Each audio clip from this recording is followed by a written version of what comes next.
mon cœur crie,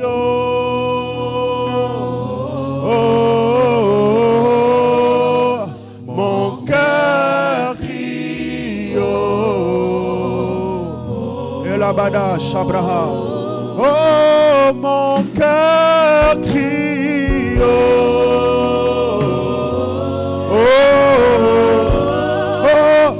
mon cœur crie, mon âme, mon esprit, mon cœur crie,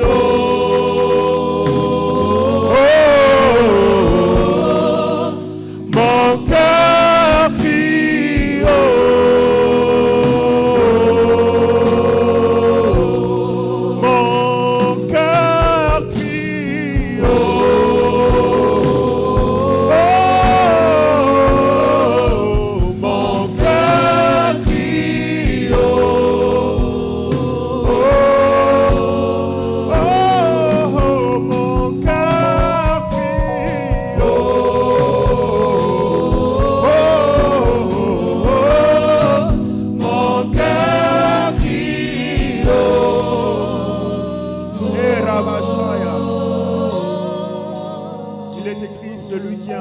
le nom du Seigneur sera sauvé.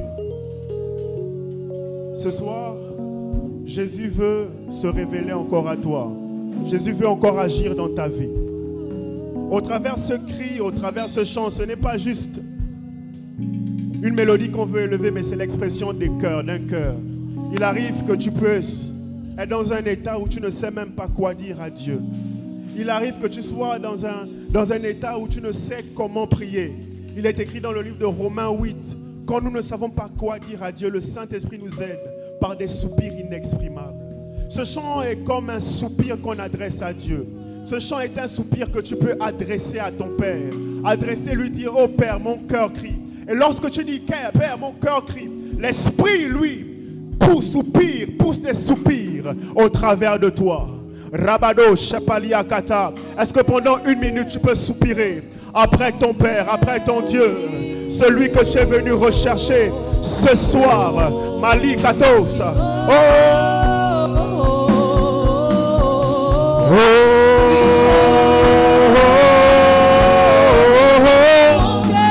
Mon cœur crie. Seigneur, c'est toi que nous sommes venus chercher ce soir. Jésus, c'est toi que nous sommes venus désirer. Oh Père éternel, il arrive un état où nous ne savons pas comment exprimer l'état de nos âmes dans ta présence. Mais nous ne pouvons que pousser des cris qui montent vers toi. Oh, quand le poids sur nos épaules est difficile à penser, à porter.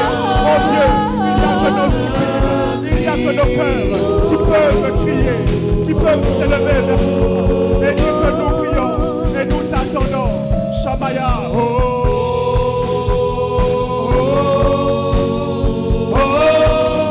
Mon cœur crie.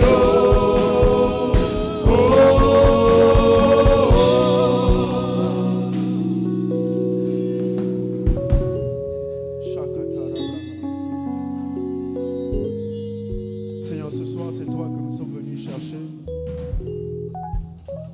Merci Seigneur parce que tu es déjà là, prêt à nous visiter. Glorifie ton nom comme tu le fais à chaque instant que ton nom est invoqué. Au nom de Jésus-Christ, nous avons prié. Amen, amen, amen. Amen. Est-ce qu'on peut acclamer pour le groupe de louange?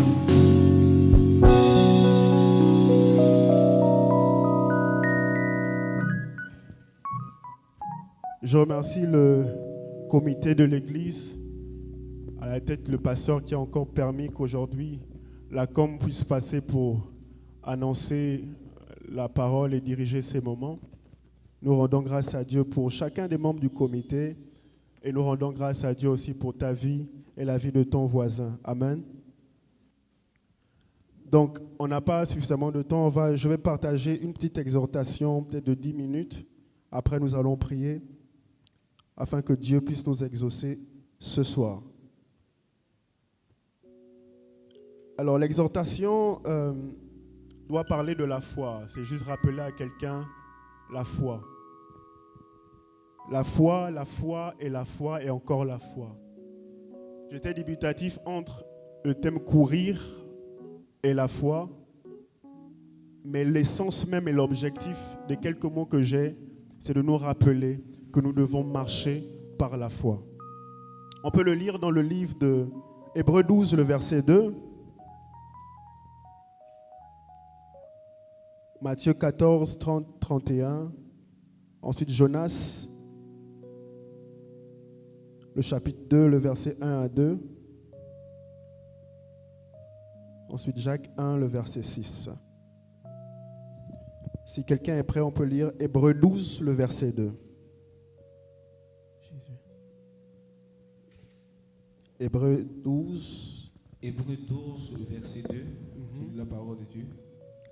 Ayant le regard sur Jésus, le chef et le consommateur de la foi, qui, en vue de la joie qui lui était réservée, a souffert la croix, méprisé l'ignominie, et s'est assis à la droite du trône de Dieu.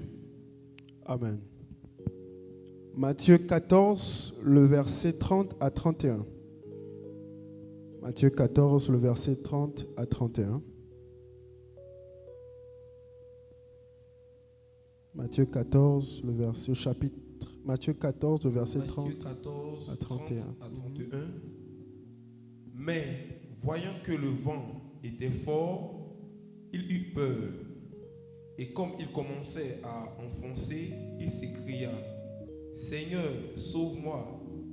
Aussitôt Jésus étendit la main, le saisit et lui dit, « Homme de peu de foi, pourquoi as-tu douté ?» Le verset 32 également. Et ils montèrent dans la barque et le vent cessa. Et ils montèrent dans la barque et le vent cessa. Jonas 2, le verset 1 au verset 3. Jonas 2, le verset 1 au verset 3.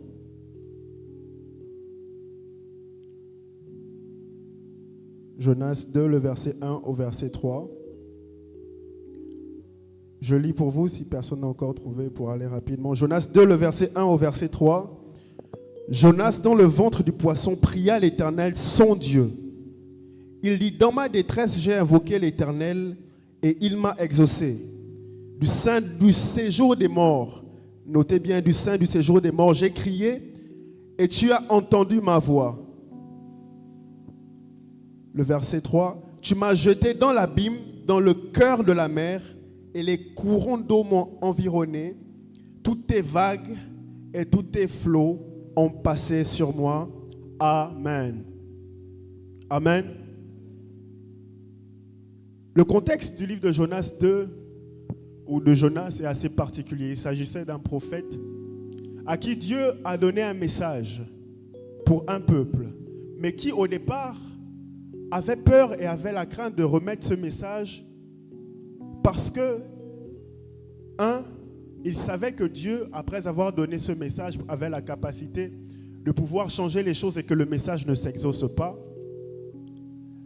Et 2, il ne voulait tout simplement pas répondre à son appel. Mais c'est alors que Dieu, parce que l'ayant choisi souverainement, va tout mettre en œuvre alors que le prophète Jonas serait en train de vouloir fuir à l'appel de Dieu. Fuir, non pas de façon seulement spirituelle, mais de façon aussi naturelle, physique. Parce que voulant se déplacer du lieu où il était pour aller rejoindre un autre lieu. Et c'est ainsi que prenant le bateau, il va avoir des vagues dans le navire dans lequel il était. Et ces vagues, la tempête qui va s'annoncer au niveau durant ce trajet va faire en sorte que les membres, tous ceux qui étaient participatifs dans ce navire, dans ce voyage avec lui, vont commencer à se remettre en question chacun et de dire, mais pourquoi nous arrivent tous ces malheurs et autres, pourquoi il y a tant de... Pourquoi ces troubles alors que nous essayons de rejoindre notre bord? Qui est-ce qui est la cause? Et Jonas de pouvoir se reprendre et dire que c'est à cause de moi. C'est à cause de moi aujourd'hui que l'Éternel fait toutes ces choses et qu'il veut nous arrêter là. Si vous voulez continuer, jetez-moi dans la mer. Les membres du navire vont le jeter effectivement dans la mer et le chemin ne va pas s'arrêter là pour Jonas parce qu'en le jetant dans la mer, Jonas va se retrouver dans le ventre d'une baleine. Amen. Étant dans le ventre de la baleine, voici quelque chose que le Saint-Esprit, ou Jésus va refaire montrer de façon assez conséquente. Jonas dans la baleine va faire une chose. Alors que tout semble déjà fini pour Jonas, tout semble terminé. Tous les chemins semblent déjà être barricadés, toutes les voies semblent être barricadées. Quelque chose va encore se produire. Vous convenez avec moi qu'à l'heure actuelle, si l'un d'entre nous se retrouve dans le ventre du baleine, je ne sais pas, ou on ne sait pas, quels seront les pronostics ou les statistiques pour que la personne qui se retrouvera dans le ventre de cette baleine sera encore en vie. Mais on ne sait comment. Jonas, certainement, en étant en vie, parce que nous on croit qu'on ne peut prier, qu'on ne peut avoir foi qu'en étant en vie, au sein de cette baleine, Jonas va prier. Lorsque tout était ou semblait déjà inaccessible et fini pour lui, il va prier. Il va encore remettre sa foi en jeu. Et Dieu va également lui répondre. Et va faire en sorte que Jonas sorte du ventre de cette baleine. Et des années plus tard, Jésus, lorsqu'il sera face à des personnes qui vont ses ennemis, ses adversaires vont lui demander un signe. C'est-à-dire les pharisiens, les scribes et autres. Ils vont lui demander un signe et de dire à Jésus, si tu es vraiment le Fils de Dieu, si tu es vraiment prophète, mais donne-nous un signe. Que ce soit dans le ciel, que ce soit sur la... Donne-nous un signe, montre-nous que tu es prophète. Mais Jésus va dire, il ne vous sera donné autre signe que ce qui s'est fait avec Jonas. Pourquoi Jésus a pris l'exemple de Jonas pour répondre à ces gens, à ce moment précis? Jésus, il pouvait tout simplement faire un signe. Mais pourquoi Jésus a préféré regarder à l'acte que Dieu a fait au travers de la vie de Jonas pour répondre à ces gens? De la même manière que Jésus est passé par la mort durant 3 jours, Jonas également est passé par la baleine, dans le ventre de la baleine pendant également 3 jours. La situation et l'histoire de Jonas était un signe prophétique déjà qui annonçait la venue et qui annonçait la mort du Messie. Amen. On se suit jusque-là. Qui annonçait la mort du Messie. Jésus va donc se référer à ce que Jonas a eu à vivre pour répondre à ces pharisiens-là dans la situation qui prévalait là actuellement, pour leur dire, de la même façon que Jonas est mort et était dans la baleine pendant 3 jours, de cette même manière aussi, moi également, je serai mort pendant 3 jours et je vais ressusciter. Les théologiens débattent sur le fait que Jonas était mort ou il était en vie dans le ventre de la baleine, mais ce n'est pas ça le sujet. Le sujet, c'est cette situation qui nous sert d'exemple à chacun d'entre nous, ou qui peut nous servir d'exemple à chacun d'entre nous. De nous dire que ce n'est pas parce que les situations dans nos vies paraissent ou semblent être à leur terme que Dieu, lui, dans la manifestation de sa main, il est à son terme. Amen. Ce n'est pas parce que tu es aux yeux des hommes arrivé à un pronostic où on te dit que c'est la fin. Tu ne peux plus dépasser ce niveau ou cette limite, que Dieu, lui, il est également lié par ce même pronostic. Amen. Ce n'est pas parce que nous sommes en train d'arriver, nous sommes à 2 mois de la fin d'année, que Dieu, lui, il est limité par la fin de l'année. Ce n'est pas parce que le temps des hommes te presse à ce que tu dois avoir ce travail imminemment, tu dois avoir cette position imminemment, que Dieu également est lié à ses limites. Jonas, Même dans le ventre de la baleine, Dieu lui a montré sa fidélité. On comprend quoi par là? La première vérité au travers de cette histoire, c'est que la fidélité de Dieu est sans limite. La fidélité de Dieu commence là où notre intelligence s'arrête. La fidélité de Dieu peut faire sortir un homme d'une baleine alors que, de façon humaine, naturelle, tous les scientifiques pourraient dire c'est la fin pour lui. La fidélité de Dieu. Ce soir, j'aimerais dire à quelqu'un que la fidélité de Dieu est encore disponible pour toi. La fidélité de Dieu est là devant toi. Dieu n'arrêtera pas d'être fidèle parce que selon les hommes, tu es arrivé à ton terme.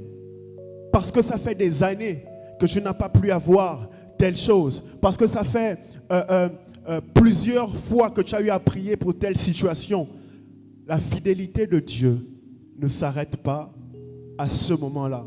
Est-ce que tu peux dire à ton voisin, la fidélité de Dieu n'a pas de limite. La fidélité de Dieu n'a pas de limite. La deuxième vérité que j'aimerais nous donner, c'est que si la fidélité n'a pas de limite, la foi également, cette fois-ci, c'est pour ceux qui ont décidé de mourir à eux-mêmes.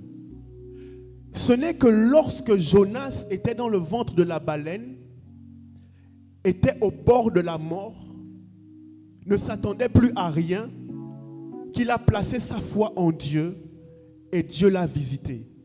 Souvent, on n'arrive plus à croire ou on n'arrive pas à croire ou on n'arrive pas au travers de nos différents problèmes à nous confier en Dieu, à regarder à Jésus qui est l'auteur et le consommateur de notre foi parce qu'on vit trop. On est encore trop vivant.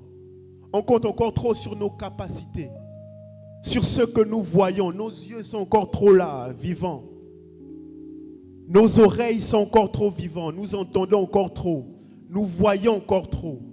Mais il y a un moment où il faut fermer les yeux physiques et naturels. Fermer et boucher les oreilles naturelles pour ouvrir les yeux spirituels et les oreilles spirituelles pour se connecter à Jésus-Christ qui est l'auteur et le consommateur de notre foi. Quand nous décidons de mourir à nous-mêmes, c'est à ce moment-là que nous décidons de fermer nos yeux physiques comme des morts. Nous décidons d'arrêter d'entendre comme des morts également.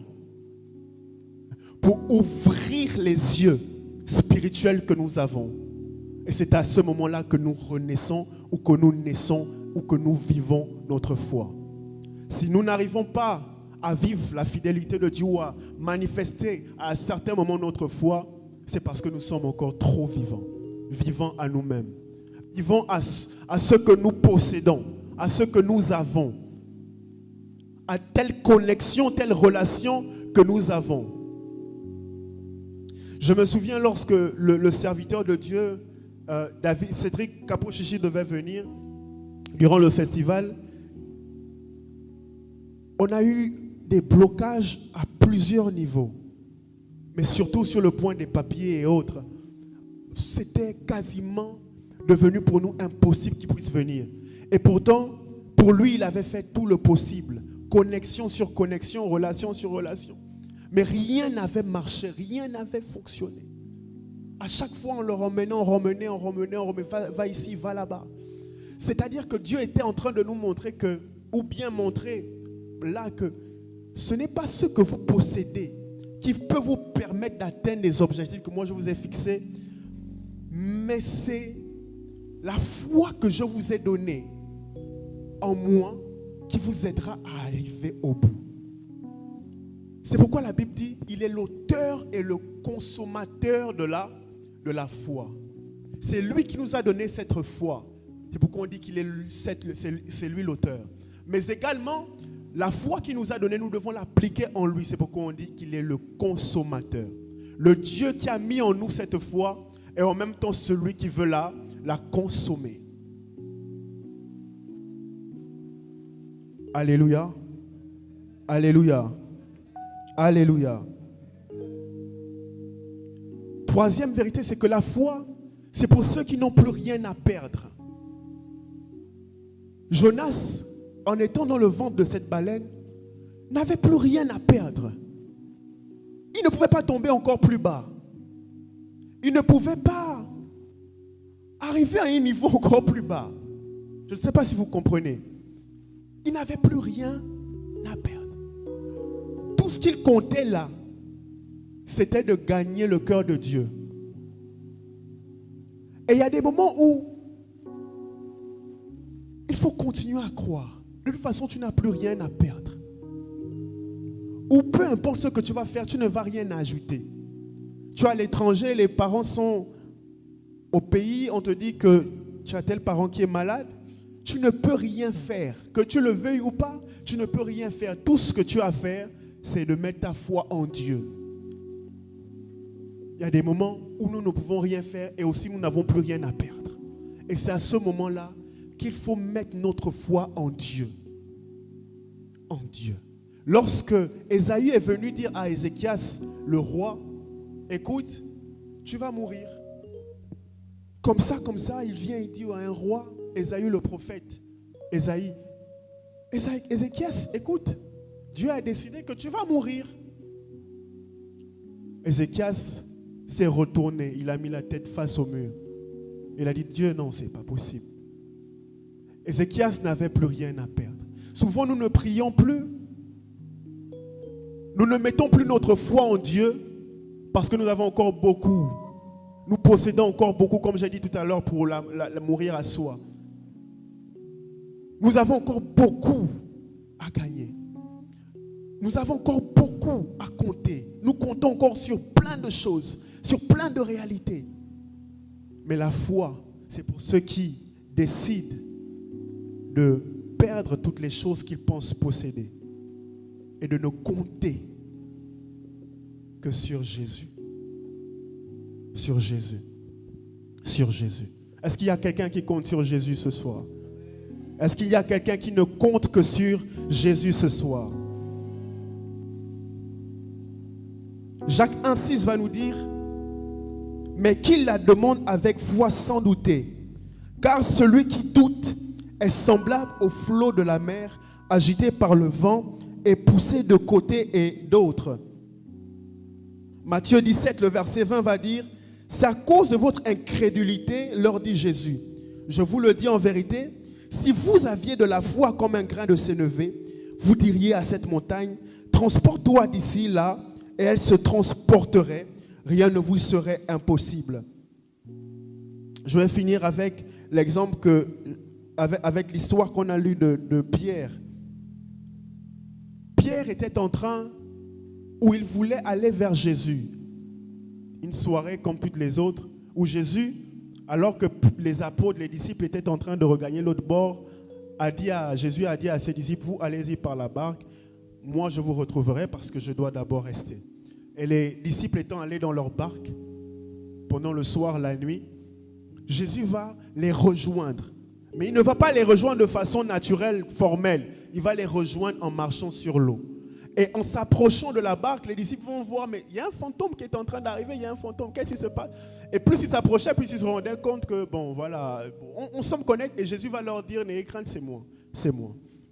Et Pierre, voulant mettre celui qui parlait au défi, c'est-à-dire Jésus, va dire, Seigneur, si c'est réellement toi, permets que je puisse venir vers toi. Jésus va lui dire, viens, si tu veux, tu peux venir. Et Pierre va poser 2 pas ou 2 actes de foi.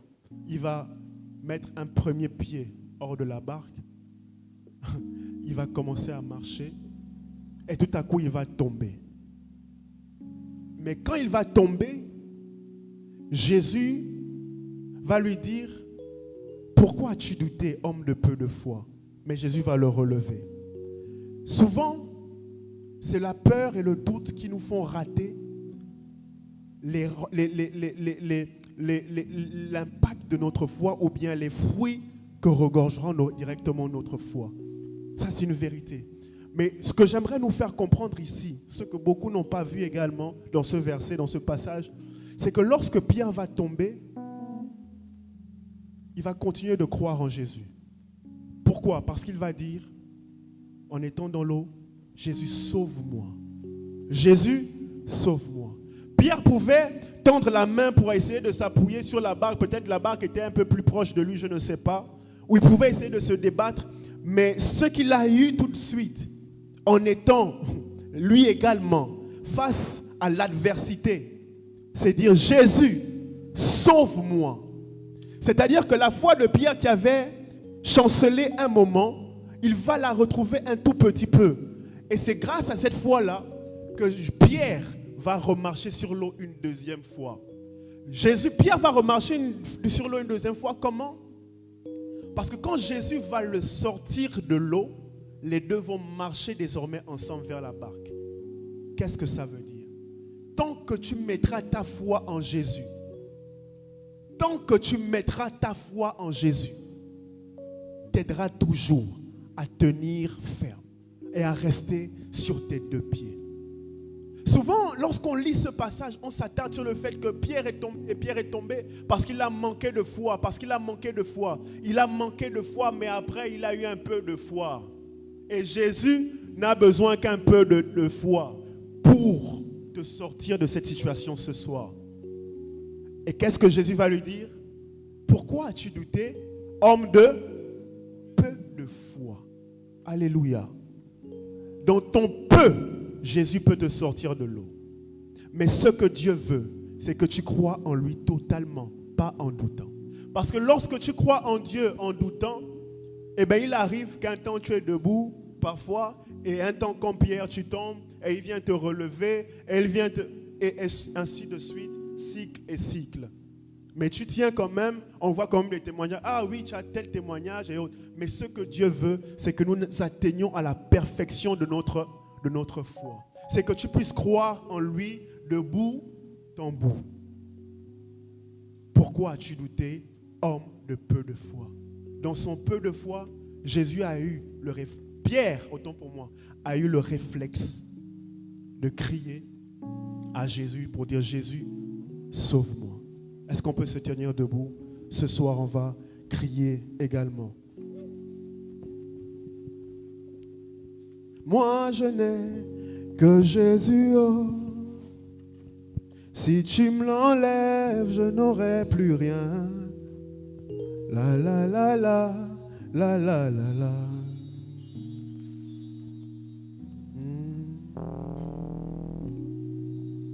Moi, je n'ai que Jésus, oh. Est-ce que tu peux le dire avec foi? Si tu me l'enlèves, je n'aurai plus rien. Est-ce que tu peux le dire?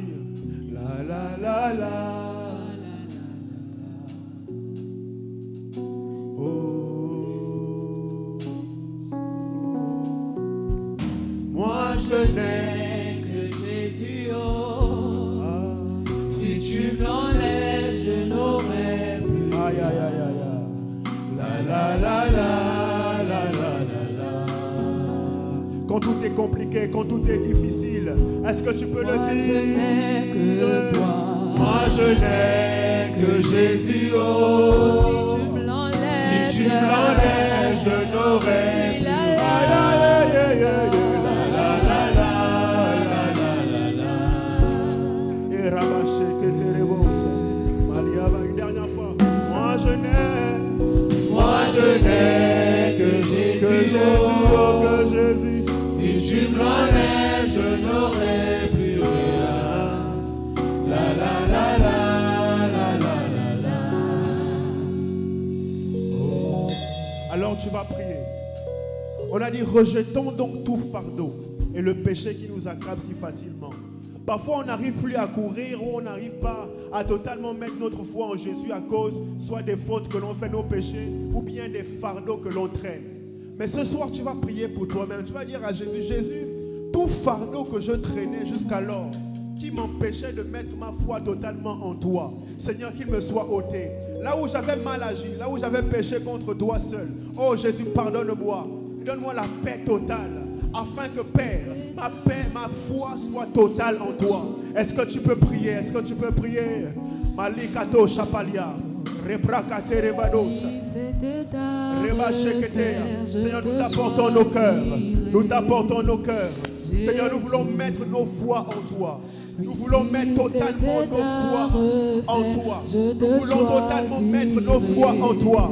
Oh Dieu, mais il y a des fardeaux qui nous accablent. Mais il y a des poids qui nous accablent. Mais oh Dieu, il y a des soucis qui nous accablent, qui accablent nos cœurs, qui accablent nos cœurs, nos pensées. Et nous n'arrivons pas, oh Dieu, à être en paix.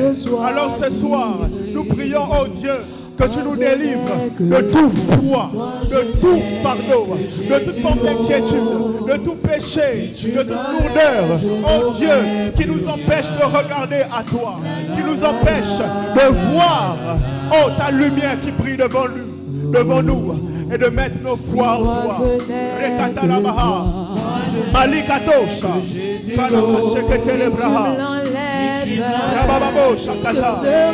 ah Jésus, délivre-nous, délivre-nous, délivre-nous, délivre-nous, délivre-nous. Rabasheketelebaha, Malikato Shabaya, délivre-nous de toute lourdeur, tout poids qui pèse sur nos dos. Et nous n'arrivons plus à regarder à toi qui es assis sur ton trône. Oh Jésus, délivre-nous. Alourdis notre marche et notre course. Rends-nous légers de notre course. Père, il y a trop de poids que nous avons et nous n'arrivons plus à courir normalement. Et nous sommes enlacés. Et nous sommes, oh Dieu, alourdis dans notre marche. Rekatalabaha. Nous te supplions, Père, au nom de Jésus. Malikatosha. Malabrado Chapalia. Ah, Malikatos. Il est écrit dans le psaume 61, le verset 3. Conduis-moi sur le rocher inaccessible. Tu vas prier. Tu vas prier. Que le Seigneur te donne d'atteindre la montagne que tu ne puisses atteindre par toi-même. Il y a des montagnes, peu importe les efforts que tu vas faire, si ce n'est pas la miséricorde de Dieu, si ce n'est pas la grâce de Dieu, si ce n'est pas sa fidélité, si ce n'est pas ta main, tu ne pourras pas arriver. Peu importe tes forces, tes capacités, tu ne pourras pas arriver. Je ne sais pas quelle est cette montagne dans ta vie ce soir, mais tu vas crier à Dieu. Dieu, accorde-moi d'atteindre cette montagne que je ne peux atteindre par moi-même. Accorde-moi d'atteindre cette montagne, ou ces montagnes, s'il y en a plusieurs, que moi-même je ne peux atteindre. J'ai essayé par mes forces, j'ai essayé par mes capacités, mais Père, je ne peux les atteindre par moi-même. Est-ce que tu peux prier? Rapali Kata, Malia, Dieu, au nom de Jésus. Tu as dit, humiliez-vous sous sa main puissante. Père, tu nous demandes de nous humilier sur ta main. Nous avons essayé par nos forces, par nos capacités. Mais nous venons ce soir auprès de toi. Tu sais, oh Dieu, pourquoi nous sommes là ce soir. Tu connais les montagnes de nos vies. Certains, ce sont des montagnes d'intimité, d'autres des montagnes de finances, des montagnes professionnelles, d'autres c'est des montagnes de mariage, d'autres c'est des montagnes de consécration, d'autres c'est des montagnes d'ambition. Oh Dieu, tu connais les montagnes qui sont devant nous. Oh Père, mon Père, nous te prions, accorde-nous la grâce d'atteindre les montagnes que nous ne pouvons atteindre par nous-mêmes.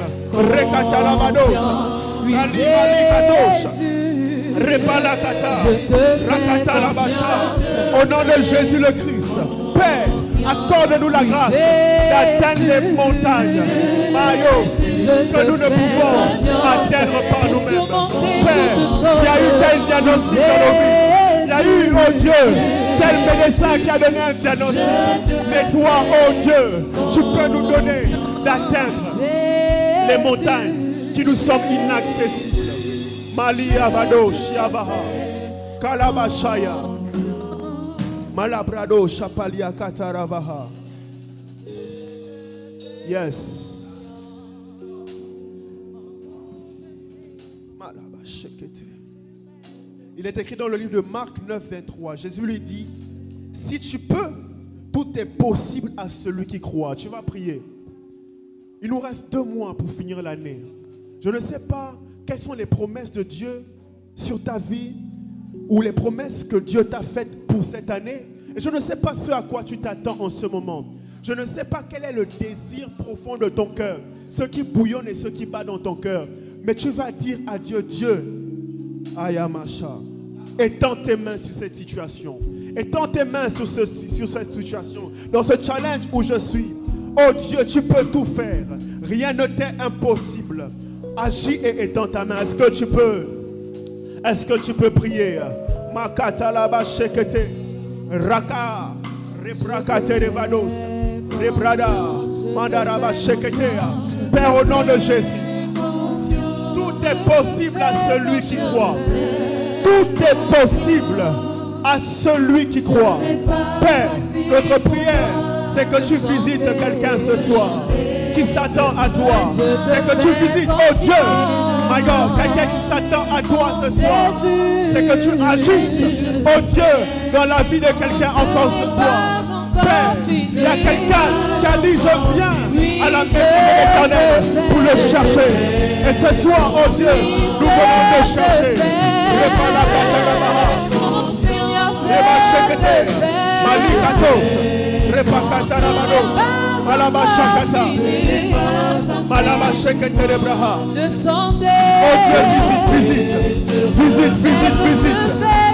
visite ton peuple. Ayabasha, visite ton peuple. Visite ton peuple. Visite ton peuple. Visite ton peuple. Visite ton peuple. Visite ton peuple. Je te fais confiance. Visite ton peuple, Seigneur. Visite ton peuple, Seigneur. Visite quelqu'un. Oh Dieu, de la même façon, Jacob est transformé en Israël. Père, il lutte un instant où il a lutté avec toi. Étends tes mains, Jésus. Visite ton peuple. Mashakata Baya.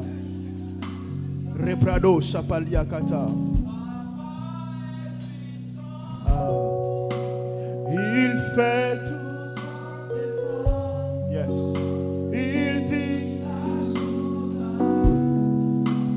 Il dit la chose arrive. Papa est puissant. Il fait tout sans effort. Il dit la chose arrive. Il dit la chose arrive. Papa est puissant. À la bachekete. Il fait tout sans effort. Aïe, aïe, aïe, aïe. Il dit la chose arrive. Il dit la chose arrive. Papa est puissant.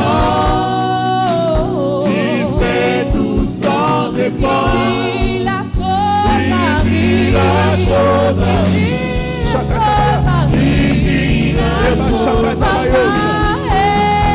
Papa est puissant. Il fait tout sans Papa est puissant. Papa est fort. Papa est grand. Il fait tout sans effort. Il dit la chose arrive. Il dit la chose arrive. Alors pendant une minute, continue à prier. Crie à Dieu. Abba, Abba, Abba, Abba, Abba, Abba. Abba, tu es puissant, tu es puissant. Tu peux tout faire, tu peux tout faire. Repalika terevados. Malikaya. Rakata, Labaha. Valekete. Rekata, kata, kata. Malaba, shekete, lebos. Tu n'es pas limité, tu n'es pas limité. Rakate, levados. Nous crions à toi, Abba, Abba. Abba, Père. Shama, kata. Pour la situation, une personne. Et les bras de Vahados. Mali, tu n'as pas dit ton dernier mot. Allo, Kaya, Malakata. Nous te connaissons. Nous savons, oh Dieu, que tu es le Dieu fidèle. Le Dieu qui est puissant. Le Dieu qui peut tout faire. Le Dieu qui peut tout faire. Malga, Champalia. Eva Chepetelebo.